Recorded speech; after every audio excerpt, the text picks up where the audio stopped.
Fast, focused, and fearless. Here's everything you need to know as you jumpstart your day. I'm Diego Castro.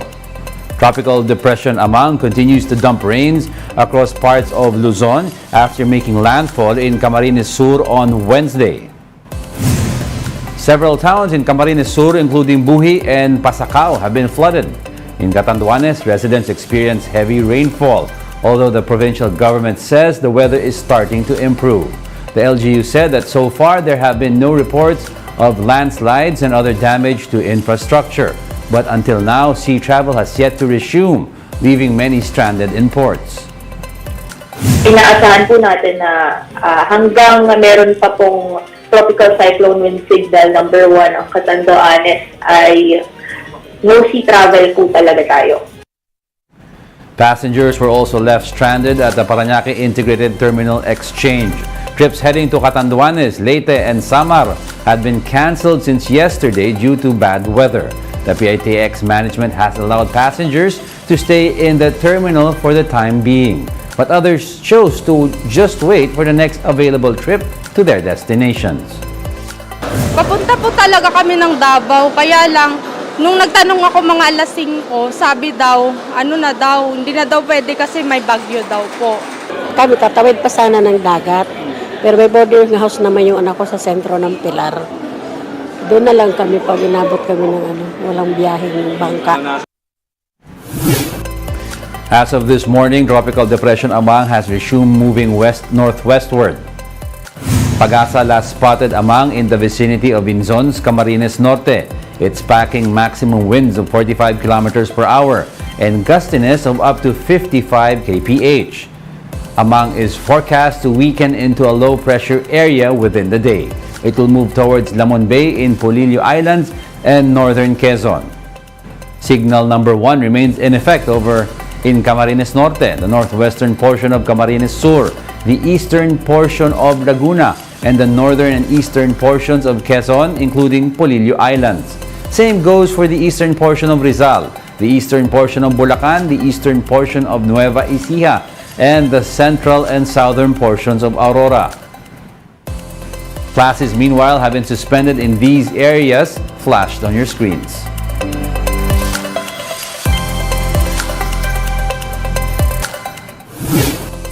We'll be back with more stories after the break. Keep it here on One News.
You're still watching One News Now.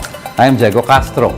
The Department of Information and Communications Technology, or DICT, has yet to decide on telcos' appeal to extend the SIM registration deadline. But speaking to 1PHS sa totoo lang, DICT Assistant Secretary Jeffrey Ian D. says he is personally in favor of an extension. However, he does not agree that the extension should reach 120 days, noting that they are racing against time. Subscribers have only until April 26 to register their SIMs or risk deactivation. As of April 10, only 38.8% of the 169 million subscribers nationwide have been registered. Alam mo na pinapaasa mo yung mga tao, okay, mag-alala, mag-extend yan. Lalong nag-extend yung time. No. And remember po na we are also against time because we're trying to fight. Why are we doing this? Yun muna yung pag-usapan. Bakit pa natin ginagawa yung SIM card registration? Kasi we're trying to fight cybercrime, specifically phishing and scamming. And the more we prolong this registration period, the more they can attack. A majority of Filipinos are backing mandatory ROTC according to a commission survey. But will the measure on this actually make it into law? Mobile journalist Michelle Gilang with the report.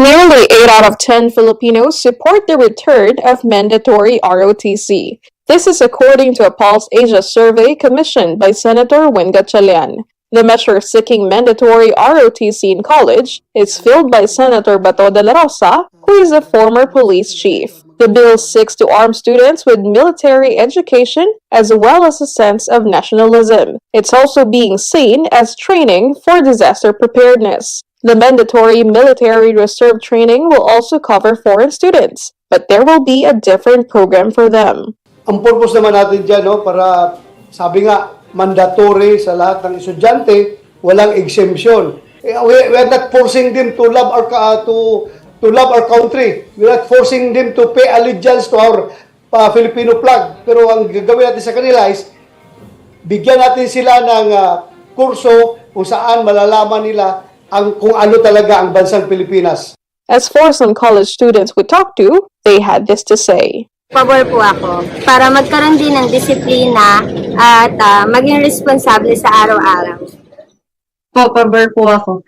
Pero mas okay po sa akin kung ipagpapatupad lang to sa mga taong gusto or sa mga taong magvo-volunteer sa ROTC program. Then meron din naman po katulad ng may mga sakit sa puso, hindi kaya ng mga activities katulad ng mga ganon. On the other hand, there will be also considerations for students with disabilities and those with different religious beliefs. As for pushback on the measure, Senator Minority Member Risa Ontiveros says it's the wrong time to be pursuing such move. Ontiveros adds that making ROTC mandatory only limits students from making their own choices on how to express their love for the country. Both President Bongbong Marcos and Vice President Sara Duterte received high approval ratings in the latest survey by Pulse Asia. The survey results show that Marcos had an approval rating of 78%, while Duterte had 83%. Pulse Asia noted the ratings were virtually unchanged between November 2022 and March 2023. Senate President Juan Miguel Zubiri and House Speaker Martin Romualdez, meanwhile, tied in their approval ratings after they both got 51%. Supreme Court Chief Justice Alexander Gesmundo, meanwhile, recorded the lowest approval and trust ratings with 43% and 39% respectively. While Marcos had a high approval rating, his administration received its lowest score on selected national issues. 52% of Filipinos disapprove of how Marcos has handled inflation, while only 25% approve of the government's response to rising consumer prices. And that's it for this hour. Join us again at 7:45 a.m. as we continue to monitor the day's biggest stories. I'm Diego Castro. We are One News, all sides, all the time.